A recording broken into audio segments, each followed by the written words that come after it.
Hoy en Los Doctores. Cuando hay relaciones sexuales sin protección, aparece el riesgo de la sífilis. En las primeras etapas de esta enfermedad no hay síntomas ni dolor. El riesgo llega después y llega doble. Conozca cómo identificar las señales para evitar graves consecuencias. Además, el hígado graso avanzado desata problemas en la salud que en muchos casos son irreversibles. Que es una enfermedad muy peligrosa. En el hospital no mandan tratamiento. Descubra cómo detectarlo a tiempo para evitar estos padecimientos. También le explicaremos cuáles son los 5 hábitos al despertar que reducen el estrés y la ansiedad durante el día. Con esto y mucho más los invitamos para que se quede en compañía de Los Doctores, con Susana Peña. Hola, ¿cómo están? Muy buenos días, mi nombre es Susana Peña, muy feliz de acompañarlos este miércoles 4 de marzo con un tema que vamos a hablar el día de hoy, una enfermedad de transmisión sexual que solo en las 6 primeras semanas de este año ha generado casi 300 casos, 298 para ser exacta. Les hablo de la sífilis, una enfermedad que puede ser silenciosa al inicio y precisamente por eso queremos ponerla hoy sobre la mesa, conocer cuáles son sus síntomas, cómo se diagnostica y sobre todo cuál es su tratamiento. Les voy a presentar de inmediato al invitado que tenemos el día de hoy, el doctor Saúl Quiroz, quien es especialista en medicina interna y también infectólogo. Doctor, bienvenido, ¿cómo está? Mucho gusto, Susana. Muchas gracias por la invitación y de verdad hoy acá para abordar un tema súper importante. Doctor, y también un tema que me imagino que se habla poco, ¿verdad? La gente como que siente vergüenza de hablar de esto. En general creo que con las infecciones de transmisión sexual es como gran parte del problema que tenemos. Todo este estigma, el tabú, todo el misterio que existe siempre alrededor de esto, entonces se habla poco, se busca poca información y eso lleva a un retraso en el diagnóstico y en el tratamiento casi siempre. Y eso es precisamente lo que vamos a buscar evitar, ¿verdad? Así que vamos a dejar todo eso de lado para hablar sin tapujos de este tema como debe ser. Como debe ser, exactamente. Doctor, cuéntenos lo primero, ¿qué es la sífilis y cómo termina una persona contagiándose? Ok, bueno, la sífilis, como bien decías, es una infección que predominantemente se da por relaciones sexuales. Es producida por una bacteria que se llama Treponema pallidum y pues tiene varias formas de contagio, pero usualmente va a ser el contacto a través de las relaciones sexuales, ya sea en el contacto con los genitales, con el pene, con la vagina, también en el sexo oral, en el sexo anal, en realidad puede haber contagio por cualquiera de este tipo de relaciones. Y en otras etapas de la sífilis que aparecen lesiones en otras partes del cuerpo, en otras partes de la piel, incluyendo las palmas de las manos, en otras zonas, también el contacto con estas lesiones puede llevar eventualmente a que haya transmisión de la infección. Hay otras vías que son afortunadamente menos frecuentes, que está la sífilis congénita, que es la sífilis que se transmite de la madre al bebé durante el embarazo, donde la persona que está en estado de embarazo desconoce que tiene la infección o no se ha tratado y puede transmitirse al bebé eventualmente. Y en algunos momentos hubo historia de transmisión tal vez a través de donaciones sanguíneas, sin embargo ya con los controles usuales que tienen los bancos de sangre y con el procesamiento que se da a la sangre después de que se reciben las donaciones, realmente esto es como casi que historia de la medicina, pero por mucho la vía por contacto sexual es la que más frecuentemente va a llevar a la transmisión de la infección. Doctor, a veces pensamos que estas enfermedades son del pasado, erróneamente, ¿verdad? Pero se ha dado últimamente, por así decirlo, una explosión de casos. ¿Por qué aparecen ahora tantos casos nuevos? De hecho, la sífilis es una enfermedad muy vieja y de hecho hay como mucha controversia en torno a dónde se originó, si fue una enfermedad que se llevó de América a Europa en el momento del descubrimiento, si fue más bien ya desde antes que existía en Europa. Entonces es una enfermedad que pues se remonta hace ya muchos siglos. ¿Y qué ha pasado en los últimos años? Pues como mencionás, sí ha venido un incremento el número de casos. Por lo menos del 2023, 24 y 25 en el país, se van incrementando un 20% anualmente y eso no es muy diferente a lo que ha pasado en el mundo. De hecho, en el año 2024, por ejemplo, en el mundo se reportaron más de 8 millones de casos y solamente casi el 50% de esos en Latinoamérica. Entonces es una enfermedad que está en mucho crecimiento en los últimos años. ¿Qué es lo que puede explicar este aumento de los casos? Vamos a ver, aunque llamativamente hay más información ahora en cuanto a medidas de protección, en cuanto a tratamiento, quizá eso también ha hecho que la gente pierda un poco la preocupación o el miedo en torno a la posibilidad del contagio respecto a esas enfermedades, sabiendo que hay tratamiento. Y la gente tiene como mucha preocupación y tiene muy presente, por ejemplo, el tema del VIH y la transmisión y el reducir el riesgo y, por ejemplo, el uso de terapia preventiva, que es lo que se llama terapia PrEP. Entonces están muy pendientes de tratar de evitar la infección por el VIH. Pero entonces pierden de vista eventualmente el riesgo de otras infecciones de transmisión sexual, se olvidan que existen y justamente nunca han dejado de estar ahí. Sífilis, gonorrea, clamidia, todas han venido en incremento en los últimos años y probablemente mucho tiene que ver con falta de medidas de prevención básicas. Yo creo que es un momento oportuno para derribar algunos mitos populares, ¿verdad?, que existen. Por ejemplo, que el contagio de la sífilis solo se da cuando hay penetración. Justamente es importante porque, como lo hablábamos, puede que hayan lesiones en la parte externa de los genitales o incluso en otras etapas de la sífilis, ya en la etapa secundaria, en otras zonas del cuerpo, en la piel, y el contacto con estas lesiones puede perfectamente llevar a la transmisión de la infección, sin que yo tenga ninguna lesión en la piel, no tengo que tener una herida, una úlcera, pero si tengo contacto con una lesión de una persona que tenga una sífilis que sea capaz de transmitirse, perfectamente puedo contagiarme por esa exposición sin que haya existido penetración necesariamente en esa relación sexual. O sea, también hay que tener precaución en el sexo oral, por ejemplo. También, exacto, porque de hecho muchas lesiones pueden aparecer a nivel de los labios, en el paladar, en la lengua, en la parte interna de las mejillas y ser la forma en la que se puede transmitir la infección sin que haya eventualmente algún otro tipo de penetración. Ahora, yo me pregunto, por ejemplo, compartir un baño o usar una toalla de alguien que está contagiado o una piscina, ¿podría eventualmente terminar en un contagio? En realidad no, porque la capacidad que tiene la bacteria de sobrevivir eventualmente en esos medios y de sobrevivir como libremente en el ambiente es muy limitada. Entonces ese tipo de contagio realmente no es una vía que se pueda establecer como una forma importante en la que podría contagiarse la enfermedad. ¿Por qué se dice que en las primeras etapas es una enfermedad silenciosa? ¿Qué es lo que pasa? Justamente a diferencia de otras infecciones de transmisión sexual que van a producir secreciones o salida de cierto tipo de flujos, por ejemplo, o alguna úlcera dolorosa, la sífilis típicamente no hace esto, sino que en la etapa más temprana lo que produce usualmente es una lesión muy pequeña, una úlcera única que no es dolorosa típicamente. Y esto puede hacer que pase desapercibida, sobre todo en el caso de las mujeres, si la lesión aparece a nivel vaginal, incluso puede aparecer en el cuello del útero, es una lesión que va a estar ahí, es capaz de transmitir la infección, pero no va a producir ningún síntoma, no va a producir dolor, ninguna molestia. Y esa lesión puede desaparecer aún sin el tratamiento, pero ya la infección se estableció. Entonces tiene la capacidad de transmitirse aunque realmente no haya producido ningún síntoma.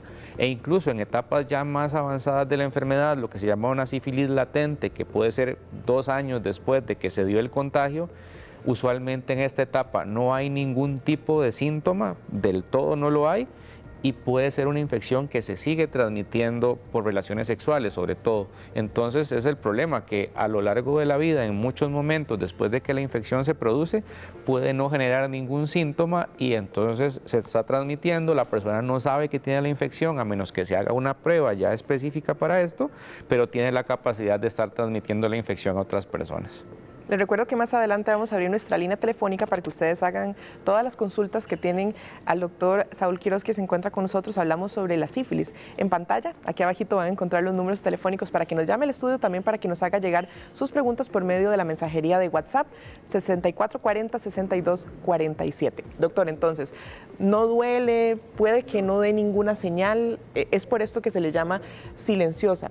¿Cuánto tiempo puede pasar desde que me contagio hasta que hay una primera manifestación o como usted dice, puede que nunca exista esa manifestación? Usualmente puede ser de nuevo que alguien note esa lesión que esté en la parte externa de los genitales o que esté a nivel de la boca, de los labios, y que alguien detecte esa lesión y que entonces en ese momento pueda hacerse el diagnóstico en esa fase que se llama primaria.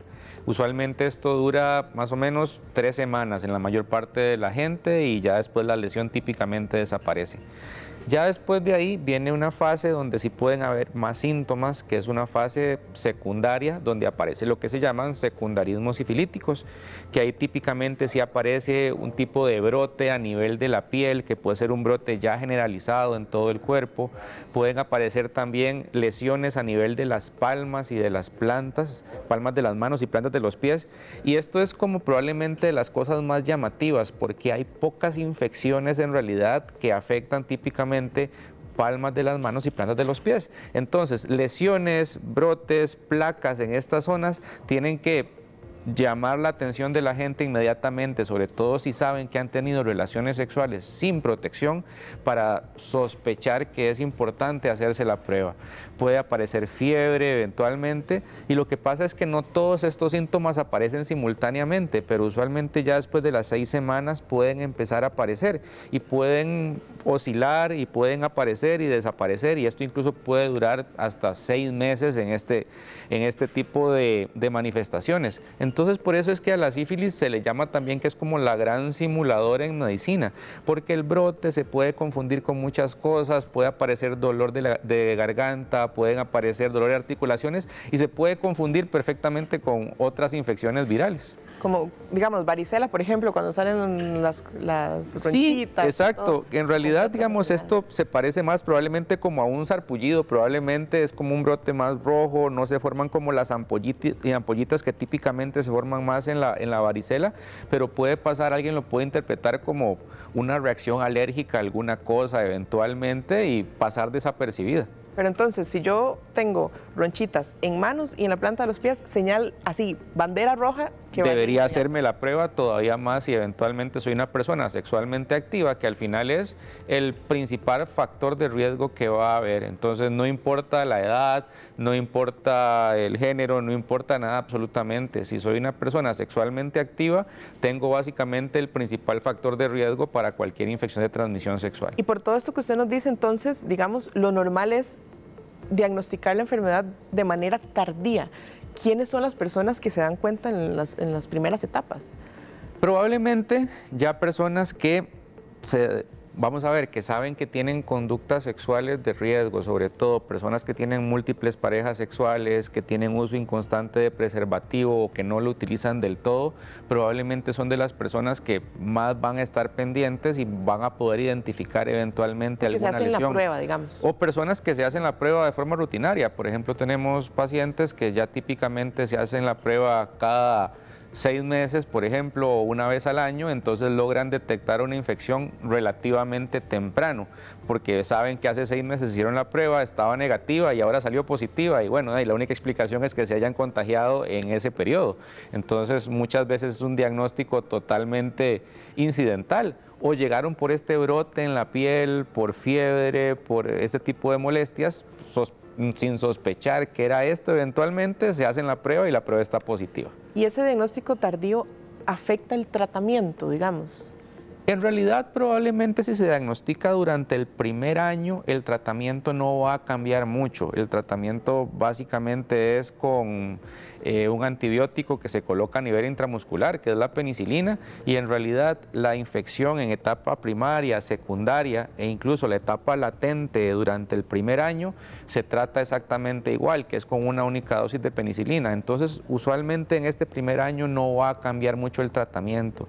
Ya si se diagnostica un poco más tarde, usualmente después de los 2 años, ya no es solamente una dosis, sino son 3 dosis del medicamento, y ya están las etapas más avanzadas de la enfermedad, que es lo que se llama una sífilis terciaria, cuando ya puede haber afectado el sistema nervioso, puede haber afectado el corazón, y ahí sí ya cambia el tratamiento, porque ya hablamos de un tratamiento que no es intramuscular, sino es intravenoso, y ya es un tratamiento que se prolonga por desde 2 hasta 3 semanas, entonces ya cambia totalmente el tratamiento. Por lo que le escucho, el tratamiento es bastante sencillo. El tratamiento en realidad es bastante sencillo, por lo menos en las etapas tempranas. Usualmente es un antibiótico que se coloca una única dosis a nivel intramuscular. Usualmente se hace una prueba primero para descartar que la persona sea alérgica al antibiótico, pero ya después de ahí se aplica esta dosis de penicilina intramuscular, o otras alternativas son ceftriaxona intramuscular también, que igual es una dosis, y para pacientes alérgicos hay una tercera alternativa, que es un antibiótico que se llama doxiciclina, que se utiliza por 3 semanas por vía oral. Entonces el tratamiento en realidad, primero que todo, es muy efectivo, es muy seguro y realmente la aplicación es pues bastante sencilla. ¿Y si se cura? Se cura, la infección se cura totalmente, se erradica por completo el riesgo de que haya transmisión de la infección, pero hay algo que es muy importante, y es que esta es una infección que no genera defensas, por así decirlo, no genera una memoria que nos proteja eventualmente en el caso de exponernos. Entonces, una persona se puede haber tratado la sífilis, estar curada, pero que si se expone nuevamente a la infección en una relación sexual de riesgo, se va a contagiar otra vez y se puede contagiar las veces que sea en la vida. Doctor, muy rápido para terminar el tema, digamos que una persona se contagia, no lo detecta, pero después lo detecta y no se trata. ¿Cuál es la consecuencia más grave que podría provocarle la sífilis a una persona? Las consecuencias más graves probablemente van a venir en la sífilis terciaria, que ya es cuando hay compromiso eventualmente, sobre todo del sistema nervioso, que ya es lo que se llama una neurosífilis, que puede llevar eventualmente a una meningitis, que es una inflamación en las membranas que recubren el cerebro, por ejemplo, que recubren el sistema nervioso. Puede ocasionar también incluso cuadros relacionados con eventos cerebrovasculares, lo que la gente comúnmente conoce como un derrame. Puede llevar a deterioro de la memoria, trastornos del comportamiento que se pueden parecer más a trastornos psiquiátricos, entonces realmente pueden llevar a afectaciones desde el punto de vista del sistema nervioso. Incluso también hay manifestaciones cardíacas que son de las más severas, sobre todo inflamación a nivel de la aorta, malformaciones también, alteraciones a nivel coronario, afectación de la válvula aórtica a nivel del corazón. Entonces son complicaciones que realmente pueden llevar a una persona a morir por esta enfermedad si no se trató en el momento adecuado y se dejó evolucionar. Claro, y tomando en cuenta que el tratamiento es tan sencillo, ¿para qué llegar a esos puntos, verdad? Justamente, y el tratamiento es sencillo, el diagnóstico es sencillo también, claro. Entonces no se justifica que eventualmente una persona tenga que progresar a ese punto de la enfermedad donde ya su vida se ponga en riesgo.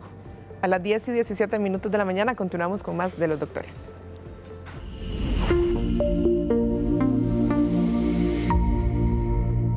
En este momento abrimos la línea telefónica para que usted le haga las consultas sobre la sífilis, que tenga aquí al doctor Saúl Quiroz, quien es médico interno, pero también es especialista en infectología. El número de WhatsApp 6440-6247. Ya tenemos, doctor, aquí algunos mensajes que nos están llegando. Dice este primero: una persona que contagió sífilis en fase primaria, obtuvo el tratamiento y a los años vuelve otra vez la llaga primaria que tuvo en la primera vez y tiene un embarazo, ¿qué riesgos puede tener el bebé?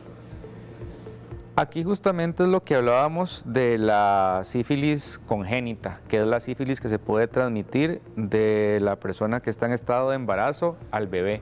Entonces, si se detectó nuevamente una sífilis primaria, hay que volver a tratarla como se trató la primera vez en ese caso. Por eso, en realidad, dentro del control prenatal usual, ya la Organización Mundial de la Salud recomienda que aunque no haya ningún tipo de síntoma, ningún tipo de lesión, se haga la prueba en el primer trimestre del embarazo y se repita en el tercer trimestre también, para eventualmente diagnosticar la infección y poder tratarla y que no haya riesgo de transmisión de la madre al bebé en este caso. Recuerde que también nos puede llamar al número telefónico que aparece en pantalla aquí al estudio. No tenga pena si no quiere decir su nombre y no se quiere identificar, no hay ningún problema también para que pueda recibir la asesoría del doctor. Aquí tengo por WhatsApp otra pregunta que dice: si la persona se pone ese tratamiento, ¿después puede tener un bebé? Sí, totalmente. En realidad, vamos a ver, si se trató incluso antes de estar en estado de embarazo, es una infección que de nuevo está curada y no hay riesgo de transmisión ni por relaciones sexuales, ni tampoco hay riesgo de transmisión por vía placentaria durante el embarazo. Se dice que realmente después de que una persona completa el tratamiento, ya una semana después de esto, se ha disminuido por completo la capacidad de que esa infección se transmita, ya el riesgo pasó. Lo ideal es hacer un control en el examen de laboratorio de seguimiento a los 3 meses, que es el punto ideal para poder tener una confirmación por laboratorio también, pero ya después de la semana de haber completado el tratamiento no existe algún riesgo eventualmente de transmisión de la infección. Me parece muy interesante esta consulta que nos llega por el WhatsApp. Dice, doctor, ¿se puede confundir la sífilis con el herpes? Lo digo por las llagas que aparecen en los genitales y en la boca. En realidad las lesiones son un poco diferentes, primero porque las lesiones por herpes típicamente son muy dolorosas, generan una sensación de ardor y de dolor por la afectación de los nervios que tienen que ver con la sensibilidad en esa zona, y típicamente lo que van a producir son unas vesículas como unas vejiguitas muy pequeñas, ardorosas, dolorosas, y como les comentaba, la sífilis típicamente lo que va a producir, por lo menos en la lesión inicial, es una úlcera pequeña, no dolorosa, entonces realmente no es muy similar el tipo de lesión que se produce. Quiero darle la bienvenida a doña Yadira, quien nos está llamando desde San Ramón. Buenos días. Buenos días. Un gusto escucharla. ¿Cuál es su consulta? Igual. A ver, la pregunta es, si una persona ha tenido una enfermedad venérea y ha sido curado, ¿eso puede volver y contagiar a otras personas? Muchas gracias, doña Yadira. En realidad, en este caso, pues vamos a ver, todo depende de cuál infección de transmisión sexual estamos hablando y si se ha completado el tratamiento de forma adecuada. Y también si la persona tiene un sistema inmunológico, o sea, unas defensas que funcionen con normalidad. En la mayor parte de la gente, si es una infección que se diagnosticó y se dio el tratamiento adecuado, es una infección que se cura y ya no va a haber riesgo posterior de que se transmita a otras personas. Básicamente, la única posibilidad que habría para que esta persona vuelva a tener la infección es que se haya expuesto nuevamente a ella, pero en realidad, en general con las infecciones de transmisión sexual, por haberse tratado de forma adecuada, ya no hay riesgo de transmisión por lo demás. Ahí en realidad el problema es con las infecciones que no tengan algún tratamiento que sea como estrictamente hablando curativo. Por ejemplo, las lesiones por el papiloma humano, que no hay algún tratamiento específico como tal y que sí pueden seguirse transmitiendo a lo largo del tiempo. Perfecto, aquí tenemos otra consulta por medio del WhatsApp. Dice, yo tuve sífilis hace muchos años, tuve tratamiento y nunca se volvió a reactivar. ¿Es posible que le haya infectado a mi pareja si no usamos protección? Si se trató de manera adecuada, realmente no debería haber ningún riesgo de transmisión de la infección. Ahí el tema es el periodo que pudo haber transcurrido entre entre que ella se contagiara y el diagnóstico eventualmente, aunque esa persona se contagiara y que se hiciera el diagnóstico y ya se tratara. Entonces, si hubo exposición en ese periodo donde no sabía que tenía la infección y no se había tratado, en esa etapa sí pudo haberse dado eventualmente una transmisión. Por eso uno siempre recomienda eventualmente hacer las pruebas a el contacto o los contactos que haya tenido esta persona en quien se diagnostica la enfermedad para poder descartar por completo que esta infección exista. Después de que yo estoy en contacto con la bacteria que causa la sífilis, la prueba usualmente ya después de las 3 semanas va a estar positiva. Entonces se puede hacer un diagnóstico bastante temprano, incluso aunque esa persona no tenga ningún síntoma, mediante un examen de laboratorio y se confirma en ese momento el diagnóstico, se da el tratamiento y ya pues se cura también esa infección en ese caso, aunque no haya dado ningún síntoma. Desde San José nos está llamando en este momento doña Yorleni. Muy buenos días. Buenos días. Mi consulta es así, mi esposo salió con sífilis, ¿verdad? Pero yo fui y me hice exámenes y yo nunca no lo tengo, o sea, a mí no me lo contagió. Él no quiso seguir el tratamiento de nada y que yo me sigo haciendo exámenes y no salgo contagiada yo, solo él. Y si tiene muchas cosas de lo que acaba de ver ahí, de síntomas, mi esposo. Muchas gracias, doña Yorleni. Doctor, ¿qué le podemos decir? Acá en realidad, bueno, lo más importante sería que él de verdad debería retomar el tratamiento y completar el tratamiento como corresponde según la etapa de la enfermedad en la que está, porque el riesgo siempre va a existir en la medida que haya algún contacto. Al final, en medicina, pues no hay probablemente casi nada que que sea imposible, pero tampoco nada que suceda el 100% de los casos. Entonces es un tema de probabilidades. Entonces el tema es que la probabilidad siempre existe, eventualmente si hay algún tipo de contacto, y ya vimos que no tienen que ser relaciones sexuales con penetración incluso, pero en tanto exista algún contacto y haya alguna lesión que tenga la capacidad de transmitir la infección, siempre existe la posibilidad de que pues la pareja se vaya a infectar en algún momento. Afortunadamente hasta ahora no ha sido así, pero la posibilidad siempre va a existir. Entonces lo más importante en este caso es que él pueda tratarse y curar esta infección dependiendo del estadio de la enfermedad en la que esté. Doctor, y esta pregunta me parece muy importante porque no hemos hablado de prevención. Nos consultan que si el uso del condón es suficiente para evitar un contagio.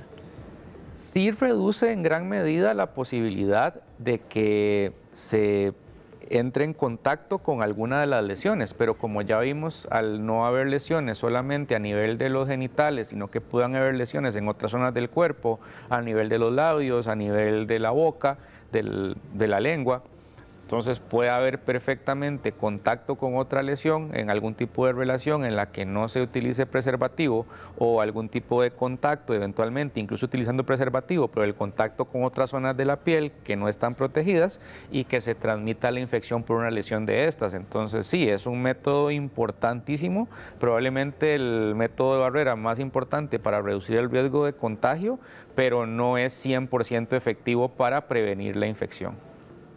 Vamos ahora hasta Liberia, donde doña Fresia Cortés tiene una consulta. Muy buenos días. Bueno. ¿Cómo está, doña Fresia? Buenos días. Es un gusto escucharlo y darle gracias al doctor por ser especialista en eso. Es que yo tengo un hijo que hace 3 años apareció con esa enfermedad, se le inflamó el pene, tenía llagas en los testículos y lo llevé al hospital y lo inyectaron. Y desde esa vez no se ha vuelto a hacer ningún tipo de exámenes y está bien, se sanó de lo que tenía, ¿verdad?, en el pene y los testículos. Yo quiero preguntarle al doctor que si qué recomendaciones me da para que él se haga. Gracias, bendiciones. Gracias a usted, doña Fresia. Un saludo hasta allá, hasta Liberia. En realidad, en este caso, pues es una muestra justamente de que el tratamiento es efectivo, que el tratamiento funciona cuando se hace el diagnóstico a tiempo y se da el tratamiento correcto, al punto de que ya tiene 3 años desde que esto pasó y él en realidad en este momento ya tiene una infección que está curada. Lo ideal eventualmente es repetir la prueba para tener una comparación del resultado que tenía al momento del diagnóstico con el resultado ahora después de haberse tratado. Y también es una forma de dar seguimiento para descartar la posibilidad de que se haya podido reinfectar también en algún momento, porque como lo dijimos antes, la infección se diagnostica, se trata y se cura, pero no existe algún tipo de protección que evite que yo vuelva a adquirir la infección en caso de exponerme nuevamente a ella. En el WhatsApp nos preguntan, ¿las vacunas contra el virus del papiloma humano cubren la enfermedad de sífilis? No, en realidad, como bien lo mencionan, es una vacuna específicamente para proteger contra lesiones por el virus del papiloma humano, y esto es una infección bacteriana, que de paso no hay ninguna vacuna particularmente que proteja eventualmente contra la sífilis. Aquí tenemos otra, dice, durante mi embarazo me detectaron sífilis, me colocaron penicilina 2 veces, ya que la primera vez me dio un tipo de efecto rebote, me imagino que debe ser como algún efecto secundario. Mi pareja había salido negativo, luego me hicieron exámenes de sangre por 1 año y ya salieron no reactivos. Mi duda es, ¿cada cuánto debo hacerme un examen de sangre? Idealmente, en este caso, uno podría hacer un control anual de este tipo de exámenes para demostrar que persisten no reactivos o negativos en el tiempo. Como decíamos, en realidad, en tanto una persona sea sexualmente activa, siempre existe la posibilidad de que en algún momento pueda exponerse a alguna relación, o que su pareja se exponga a alguna relación y que eventualmente exista riesgo de transmisión de una infección de transmisión sexual. Entonces, pues rutinariamente sí se podría repetir los exámenes, incluso 1 vez al año, para demostrar que la respuesta ha sido la misma a lo largo del tiempo. Doctor, de verdad, muchísimas gracias por estos minutos que compartió con nosotros y toda esta información que yo sé que es de muchísima utilidad para la gente en la casa. Un placer. Conversábamos con el doctor Saúl Quiroz, quien es médico interno y también infectólogo sobre la sífilis. Vamos a hacer una breve pausa comercial aquí en Los Doctores, pero no se despegue porque ya venimos con otro tema muy importante. Al volver de la pausa, el hígado graso avanzado desata problemas en la salud que en muchos casos son irreversibles. Descubra cómo detectarlo a tiempo para evitar estos padecimientos. Le explicaremos cuáles son los 5 hábitos al despertar que reducen el estrés y la ansiedad durante el día.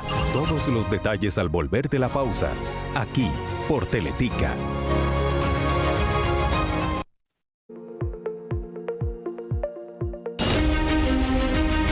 Mañana en Los Doctores. Desparasitarse es una de las prácticas más comunes en Costa Rica. Por lo menos cada año. Me duele aquí cuando como mucho. Descubra cómo se producen los parásitos intestinales en el organismo y cuál es la manera adecuada de eliminarlos.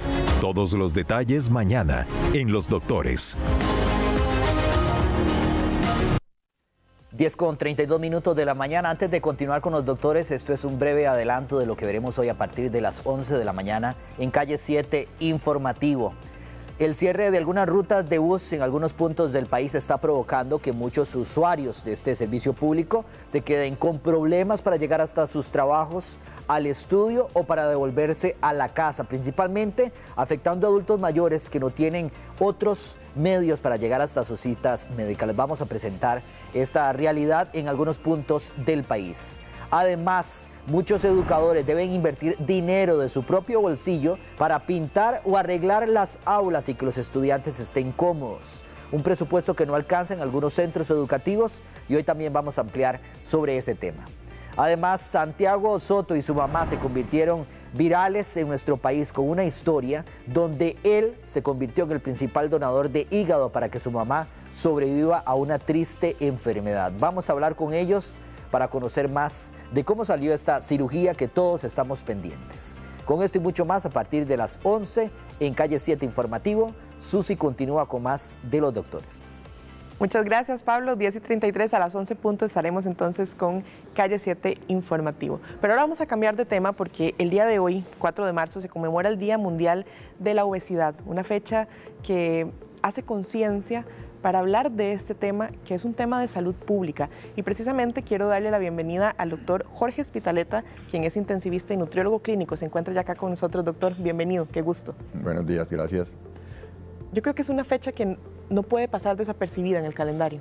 Correcto, de hecho, si uno habla de pandemias o epidemias actuales, probablemente la obesidad es algo que debemos tener todos en mente, que tenemos que tener claro que estamos sufriendo, que hemos cambiado nuestros hábitos de alimentación, nuestros hábitos de ejercitarnos, etcétera, etcétera. Entonces, realmente tenemos que tenerla en mente y máxime ahora que hay cada vez más medicamentos, que tenemos una avalancha de productos nutricionales, una avalancha de productos light, etcétera, etcétera. Tenemos que tener en mente que probablemente haya que volver a las raíces, a cambios de alimentación, cambios en el estilo de vida, cambios en hacer ejercicio y después pensar en algunas otras cosas. Y también ha cambiado inclusive hasta el propio diagnóstico. Antes utilizábamos para el diagnóstico de obesidad algo que llamábamos índice de masa corporal y que todos se lo sabían en la calle, que era dividir el peso entre lo que medíamos y más o menos sacaban una relación y esa relación nos decían si éramos o no éramos con sobrepeso, obesidad 1, obesidad 2 y realmente eso cambió. Yo le digo a mis pacientes actualmente cuando llegan que si lleváramos a La Roca, este artista famoso de películas, y le hiciéramos ese famoso índice de masa corporal, probablemente saldría en un grado de obesidad, lo cual no es cierto. Entonces la OMS cambió y ahora casi todos los estatutos están cambiando esa definición y donde hablamos de que la obesidad primero es una enfermedad crónica, inflamatoria de los adipocitos, de las células donde se acumula la grasa en el cuerpo, que tiene alteraciones tanto físicas, que es lo que llamamos obesidad, metabólicas, que es la parte interna que no logramos ver y que por eso mucha gente dice no puedo bajar de peso, y psicológicas. Entonces realmente es un consenso de muchas cosas importantes que tienen que ver con este diagnóstico.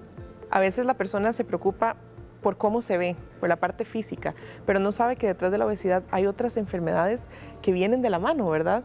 Y que pueden aparecer en ese momento. ¿Cuáles son esas enfermedades? Correcto, o sea, de hecho uno ahora clasifica la obesidad y como ya dijimos que es una enfermedad crónica, probablemente la decimos sin problemas metabólicos o con problemas metabólicos. Y los problemas metabólicos que hablamos son un sinnúmero, empezando por resistencia a la insulina, siguiendo por diabetes, hígado graso es uno de los más importantes, y enfermedades cardiovasculares. Entonces sabemos que un paciente con obesidad, aunque todo su perfil metabólico en este momento esté normal, si tenemos esta disfunción de los adipocitos, a futuro lo que va a llevar es alguno de estos problemas y tenemos que evitarlo. Probablemente la prevención en este caso,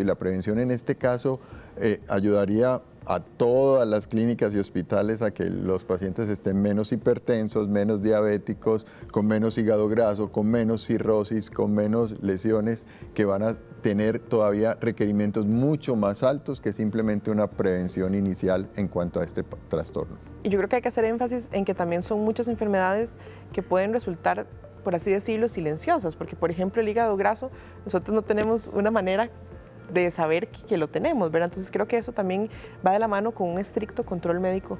Correcto, o sea, tener el diagnóstico de hígado graso probablemente lo vamos a saber de dos maneras muy sencillas. Una, en un ultrasonido ocasional que nos hagamos y básicamente nos digan que evidentemente ven mucha más grasita ahí alrededor del hígado, que es la grasa mala. De hecho, podemos hablar de dos grasas ahorita en un momento.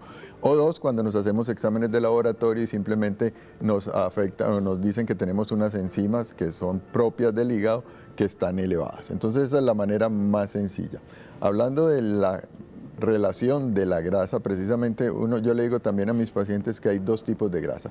La grasa de los rollitos que todos nos tocamos y decimos que no nos gustan esa grasa, pues probablemente no se ve bien, pero no es tan mala como la grasa que llamamos grasa visceral. La grasa visceral es la grasa que tenemos dentro de la cavidad abdominal que envuelve el hígado, el vaso, los riñones y que está infiltrando, cuando hablamos de hígado graso, evidentemente el hígado. Entonces, esta grasa sí es la que tiene un riesgo elevado de producir patologías y de que esta patología vaya evolucionando cada vez a peor. Entonces, en esta sí tenemos definitivamente que utilizar algunos de los métodos modernos de medición. El ultrasonido, de hecho uno puede hacer hasta una tomografía inclusive para medir grasa abdominal, pero tenemos métodos menos invasivos como hacer una bioimpedancia que nos dice más o menos cuánta grasa visceral, cuánta grasa real de la mala tenemos y que es en lo que tenemos que incidir más que en la grasa periférica.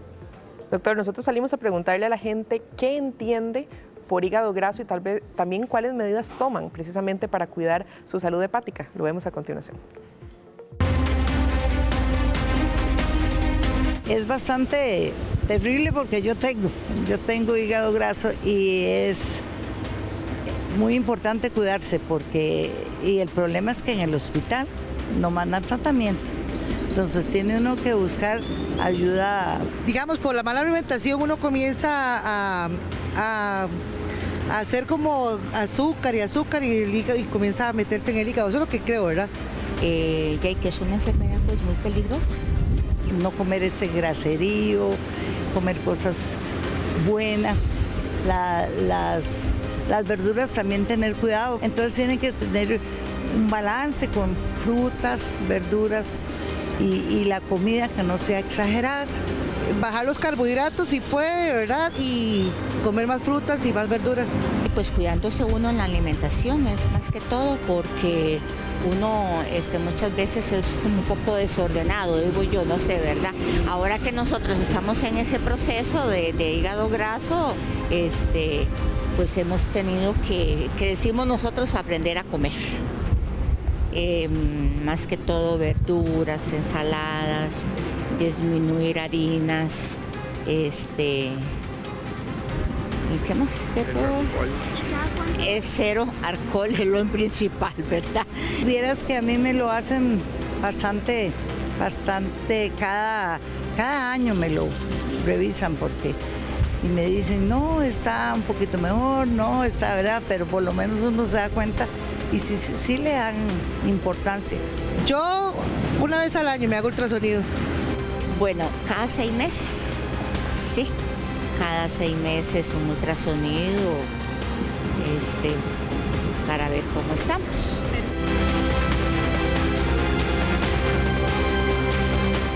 Recuerde que en unos minutos vamos a abrir la línea telefónica para que usted pueda plantear todas las dudas que tiene sobre el hígado graso, este segundo tema que estamos tratando el día de hoy aquí en Los Doctores. Doctor, ¿cómo vio esas medidas para solucionar el hígado graso que nos daban estas señoras? Bastante bien, veo que la gente se está educando y eso es muy bueno. Yo creo que es una concientización precisamente de lo que tenemos y podemos hacer.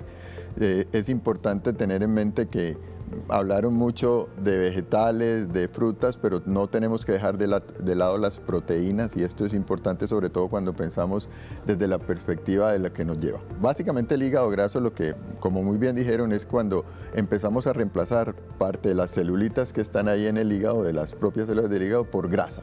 Cuando tenemos más de un 5 a 7% de grasa en el hígado, empezamos a llamar, y hay varios estadios de precisamente este famoso término de hígado graso. Entonces sí, evidentemente el tener mucha glucosa en el cuerpo, ingerir muchos carbohidratos simples, mucha comida hiperprocesada, esta comida que no nos hace pensar y nos deja tiempo, sino que llamamos las famosas comidas rápidas, esto definitivamente eleva rápidamente niveles de glucosa. Cuando tenemos niveles muy rápidos de glucosa, secretamos insulina, que al final de cuentas hace que metamos la glucosa dentro de las células, pero empieza un proceso donde el cuerpo dice, ¿qué tengo que hacer con esto que me está sobrando? Y la manera más eficiente del cuerpo de guardar energía que me sobra, energía que no voy a ocupar, es volverla grasa, porque definitivamente es una manera eficiente donde podemos recuperarla cuando la ocupemos con una buena cantidad de calorías por cada gramo de grasa que tenemos en el cuerpo. Entonces, precisamente el cuerpo lo que hace es cambiar esto. Entonces, definitivamente los hábitos alimentarios son muy importantes. Tenemos que disminuir las comidas procesadas, disminuir las ingestas de glucosa, de cosas que tengan más azúcar. Inclusive no hablamos tanto de grasas propiamente dichas en la alimentación para hígado graso, sino más cosas que tengan mucho que ver con azúcar. ¿Y con solo mejorar la alimentación es suficiente para resolver el problema del hígado graso, o en algunos casos se pueden utilizar algún tipo de medicamento adicional? Lo que dijo una señora me llamó mucho la atención, dice que no me dan tratamiento. Evidentemente no hay ninguna pastilla que podamos utilizar, ningún medicamento que uno diga esto le va a regenerar su hígado. Entonces no hay un tratamiento específico para mejorar, digamos, el hígado graso. Lo que podemos hacer es, 1, cambios nutricionales, 2, ejercicio. Obviamente el ejercicio quiere decir idealmente 300 minutos de ejercicio por semana.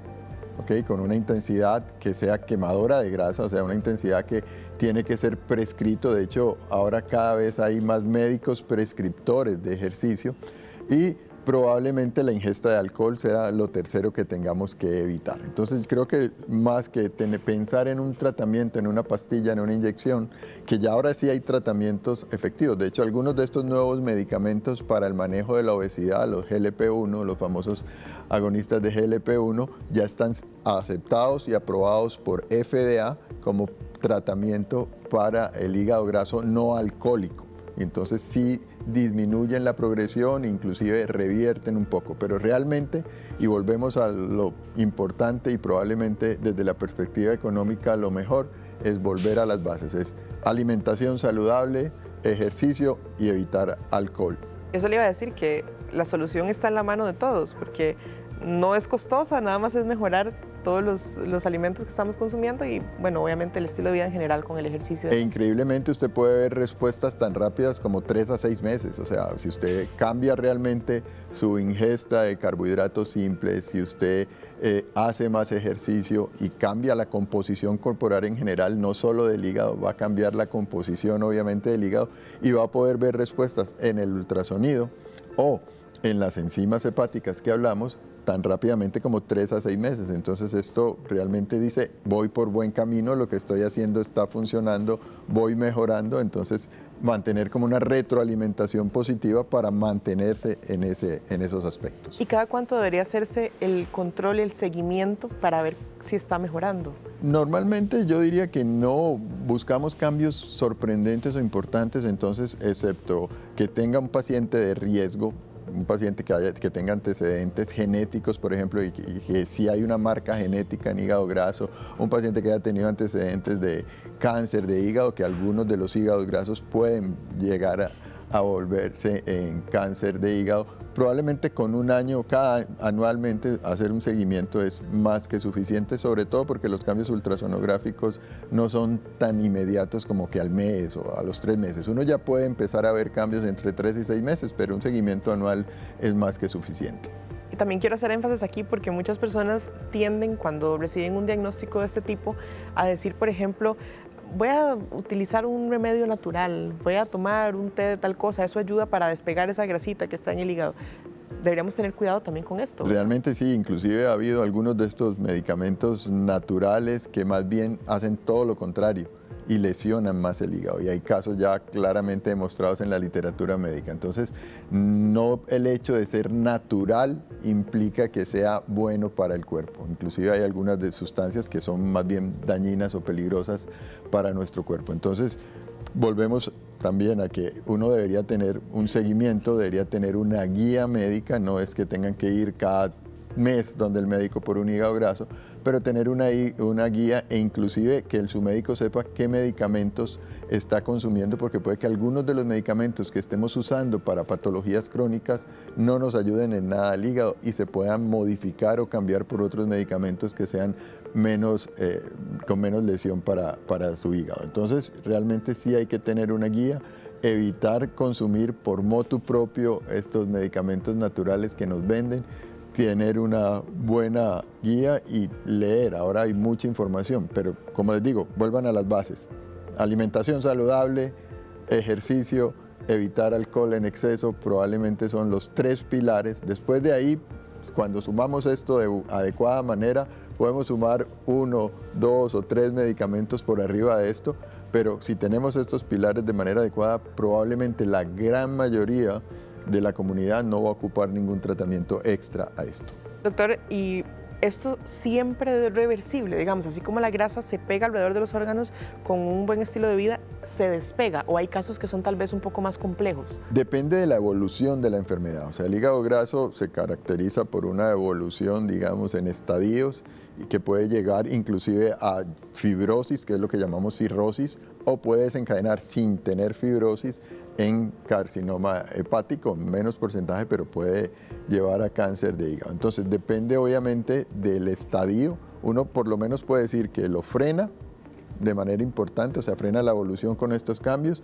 y la reversión puede ser un poco más lenta dependiendo si es un hígado graso. Estadio inicial, que apenas se ven 5 o 7% de suplantación de grasa en el hígado, probablemente con una buena nutrición, con ejercicio adecuado, uno pueda revertirlo por completo. Si ya ha avanzado a unos estadios más importantes, estadio 2, o que ya tiene algunos datos de fibrosis, probablemente la reversión no sea tan importante o no sea lo que buscamos de manera prioritaria, pero por lo menos que logremos detener la evolución de esta enfermedad. A las 10:49 nos vamos a despegar unos minutos, vamos a hacer un corte comercial, pero ya volvemos con más de los doctores, porque vamos a abrir el consultorio hablando de hígado graso. Ya volvemos.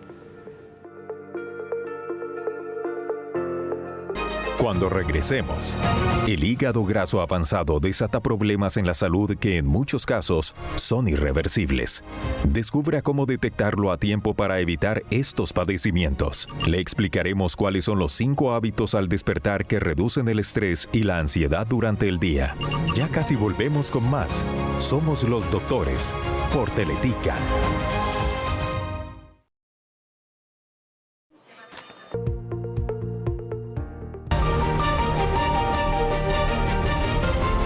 Los primeros minutos del día pueden marcar la diferencia en su estado de ánimo, su energía y hasta en la forma en la que enfrenta los retos. Investigaciones de Harvard University señalan que las rutinas matutinas estructuradas ayudan a reducir el estrés, fortalecer la disciplina personal y mejorar la confianza. Entre los eventos con mejores resultados encontrados están: evitar el celular apenas despierta, darle unos minutos a su mente antes de revisar noticias o redes sociales, reduce la ansiedad, hidratarse, tarde. Tomar un vaso de agua ayuda a activar el organismo después de varias horas de sueño. Mover el cuerpo. Estiramientos suaves o una caminata breve estimulan la circulación y mejoran la energía. Practicar gratitud o respiración consciente. Dedicar 3 minutos a agradecer o a respirar profundo puede cambiar tu perspectiva del día. Planificar sus prioridades. Escribir las 3 tareas más importantes le da dirección y sensación de control.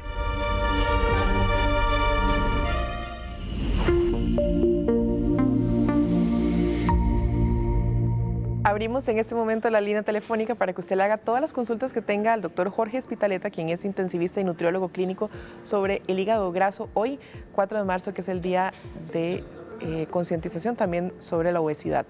Ya tengo alguna aquí, doctor, en el WhatsApp que me parece muy interesante porque dice, una consulta, hace unos años me quitaron la vesícula. ¿Esto puede aumentar la probabilidad de tener hígado graso?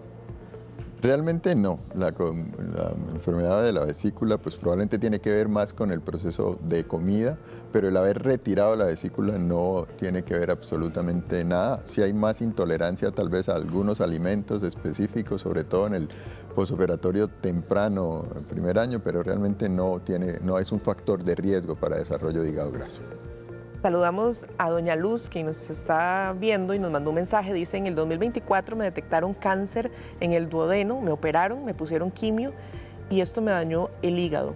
¿Sería por el tratamiento que me sale el hígado graso? Probablemente muchos de los medicamentos que se utilizan para el manejo de neoplasias tienen un efecto sobre el hígado, no porque lo conviertan en hígado graso, sino que pueden tener algunas, como les dije antes en el segmento previo, muchos de los medicamentos que podemos usar para algunas patologías pueden ser hepatotóxicos. Entonces, realmente muchos de los quimioterapéuticos pueden tener lesión hepática o inducir lesión hepática que no es el diagnóstico precisamente de hígado graso. O sea, el diagnóstico de hígado graso uno tiene que hacerlo muy conscientemente, hacer un ultrasonido, ver que realmente haya reemplazo de células grasas, que uno vea infiltración del hígado, que se ve completamente diferente el patrón a nivel ultrasonográfico y con base en esto uno puede definirlo. Pero probablemente lo que ella está refiriendo, además de que es una zona muy cercana donde tuvo su neoplasia, probablemente la resección fue una resección no solo de duodeno, sino que quitan un pedazo del páncreas. Es una cirugía bastante amplia que se llama Whipple. Esta cirugía pues conlleva riesgos, inclusive llega a algunos, hay que hacer algunas anastomosis y otras cosas que pueden llevar a lesionarlo, y además el uso de quimioterapéuticos también lesiona el hígado. Recibimos en este consultorio a Frank, quien tiene una consulta para el doctor. Muy buenos días. Bueno, ahí perdimos la comunicación, pero vamos a aprovechar para hacer otras preguntas que nos llegan por el WhatsApp. Por ejemplo, doctor, aquí dice, tengo 60 años, hígado graso moderado, pero estoy practicando Zumba. ¿Eso me puede ayudar a bajarlo? Por supuesto que sí. Cualquier tipo de ejercicio realmente tiene que controlarse, buscar las frecuencias cardíacas, y la fórmula más sencilla para uno decir que está en una frecuencia cardíaca o en una actividad física que le va a ayudar a quemar grasas es la siguiente. Para hacerlo de manera rápida, 220 menos la edad, y esto lo multiplica por 0.6 y por ahí debería andar su frecuencia cardíaca cuando hace ejercicio. Cuando usted anda en esa frecuencia cardíaca durante el tiempo que está haciendo ejercicio, sabe que está en una frecuencia cardíaca óptima para quemar grasa en su cuerpo. Entonces esto le va a ayudar obviamente pues no solo a quemar grasa del hígado, sino de todas partes del cuerpo, pero es la frecuencia cardíaca ideal. Primero porque nos protege de hacer ejercicios muy extenuantes dependiendo de la edad que tenga, para evitar problemas no solo pues obviamente de quemar grasa, sino problemas cardíacos, sino que nos ayude a estar en precisamente un rango donde podemos ver. Ahora casi que todos los relojes, los teléfonos, las máquinas que utilizamos en los gimnasios nos dan la frecuencia cardíaca. Entonces deberíamos uno más o menos estar pendiente de por dónde anda para estar seguros de que realmente el ejercicio que estoy haciendo nos está sirviendo para quemar grasa. Usted ahora dijo 300 minutos semanales, un promedio de 37 minutos al día. Sí, uno puede hacer 45 minutos por día o 1 hora por 5 veces a la semana. Claro. Ahí usted lo acomoda. Lo acomoda como quiera, con una intensidad adecuada. Quiero saludar a don Miguel Aguilar, quien nos está llamando y tiene una consulta. Muy buenos días. Don Miguel, buenos días, ¿nos escucha? Sí, claro, perfectamente. Muchas gracias. ¿Cuál es su consulta? Doctora, al doctor. Adelante. En el ultrasonido aparezco con el hígado graso tengo un peso más bien bajo, no el que tengo, porque mido 1 metro casi 80 y peso 62 kilos o algo. Yo soy delgado. Yo no consumo casi grasas, cuesta mucho que consuma grasas. Y no tomo. Y aparecí con el hígado graso. Entonces me sorprende que si hay alguna, puede ser por genética o puede ser por qué circunstancia, en una persona delgada y que no consuma o tenga una ingesta regulada de los alimentos, aparezca con el hígado graso. Correcto, sí. Realmente hay un componente genético, hay 3 marcadores genéticos importantes, entonces si hay historia familiar, hay un riesgo de que se pueda tener hígado graso. Si alguien de su familia tuvo esto, pues probablemente sí sea familiar. Lo otro es que, si recuerdan, hablamos en algún momento que ahora estamos hablando de obesidad sarcopénica y que no necesariamente el tener bajo peso implica que yo no tenga problemas a nivel del metabolismo de los adipocitos. Entonces uno puede tener una obesidad donde tiene más grasa de la cuenta, menos masa muscular y por eso tiene un bajo peso. Entonces es un paciente que también tiene riesgo. Y lo tercero que tenemos que recordar, que probablemente sea más importante, que la grasa que vemos en el hígado no se deba necesariamente a la ingesta de comidas con grasas, sino que tenemos que tener en mente que probablemente haya una ingesta más importante de carbohidratos que sean los que son proclives a que hayan depósitos de grasa, porque como ya les dije, cuando yo consumo carbohidratos de más, la manera más eficiente del cuerpo de guardarlos es volviéndolos grasa. Y eso es lo que hace el cuerpo inteligentemente, porque no sabe cuándo los va a ocupar. Doctor Jorge Spitaletto, intensivista y nutriólogo clínico, gracias por habernos acompañado el día de hoy en Los Doctores, de verdad. Mucho gusto, muchas gracias. Y nos quedamos con ese mensaje: alimentarse bien, buen ejercicio y además no consumir alcohol en exceso. 3 pilares importantísimos. Perfecto, muchísimas gracias y también gracias a ustedes de verdad por habernos acompañado en este programa de Los Doctores. Recuerde que nos vemos mañana nuevamente a las 10 de la mañana y no se despegue de Teletica porque inmediatamente viene Calle 7 Informativo. Buenos días.